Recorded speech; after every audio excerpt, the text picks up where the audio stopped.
ఎన్ని రకాల ప్రలోభాలు పెట్టినా సిరిసిల్ల ప్రజలు అభివృద్ధికే పట్టం కట్టారన్నారు బీఆర్ఎస్ వర్కింగ్ ప్రెసిడెంట్ కేటీఆర్. ఫలితాలతో నిరాశ చెందొద్దన్న ఆయన కాంగ్రెస్ ఇచ్చిన హామీల కోసం ప్రజల పక్షాన పోరాటం చేస్తామని తెలిపారు.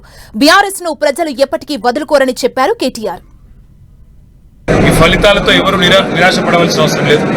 ఎందుకంటే మనది ఉద్యమం నుంచి వచ్చిన పార్టీ, పోరాట పందాను ఉనికి పుచ్చుకొని మొదటి నుంచి కూడా పోరాటాలు చేస్తూ పైకొచ్చిన పార్టీ. మరి కేసీఆర్ గారి నాయకత్వంలో ఆనాడు టీఆర్ఎస్గా ఉన్నా, ఈరోజు బీఆర్ఎస్గా ఉన్నా, పోరాటాల నుంచే వచ్చిన పార్టీ. కాబట్టి పోరాటం మాకు కొత్త కాదు, కొట్లాడటం మాకు కొత్త కాదు.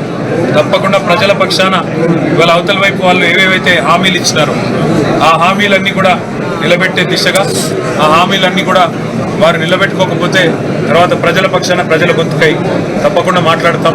ఒకటి వాస్తవం, ఇవాళ రాష్ట్రంలో మాకు కూడా గత 3 రోజులుగా ఫీడ్బ్యాక్ వస్తుంది.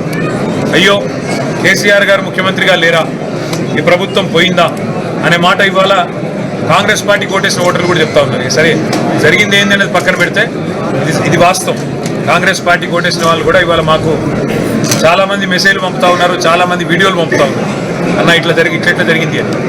నా విజ్ఞప్తి ఏమంటే ఇవన్నీ కూడా రాజకీయాల్లో, ముఖ్యంగా పవర్ పాలిటిక్స్లో అధికారం రావడం పోవడం చాలా కామన్. 1000% మాకు విశ్వాసం ఉంది. తెలంగాణకున్న ఒకే ఒక్క గొంతు కేసీఆర్, తెలంగాణకున్న ఒకే ఒక్క గొంతు బీఆర్ఎస్. ఈ పార్టీని ప్రజలు వదులుకోబోరు. కాబట్టి నాకు సంపూర్ణమైన విశ్వాసం ఉంది. ఇది కేవలం ఒక తాత్కాలికమైన చిన్న స్పీడ్ బ్రేకర్ మాత్రమే. ఈ గవర్నమెంటు, ఇప్పుడు వచ్చిన గవర్నమెంట్ ఏదైతే ఉన్నదో, మరి వారి మీద ప్రజలు చూస్తూ ఉన్నారు. చాలా పెద్ద పెద్ద మాటలు, పెద్ద పెద్ద హామీలు ఇచ్చినారు. 2 లక్షల రుణమాఫీ అన్నారు, ప్రతి ఒక్కరికి ఇల్లు కట్టిస్తామన్నారు, మరి ఆర్టీసీలో ఉచిత ప్రయాణం అన్నారు, ఇంకా చాలా చెప్పినారు. అన్నీ కూడా ప్రజలు రాసి పెట్టుకున్నారు. ఇవాళ తప్పకుండా ప్రజలు అన్నీ కూడా గమనిస్తారు. నేను ఒక మాట చెప్పాను, సిరిసిల్లలో ఓటుకు రూపాయి ఇవ్వను, ఓటుకు మందు మంచనని చెప్పినాను.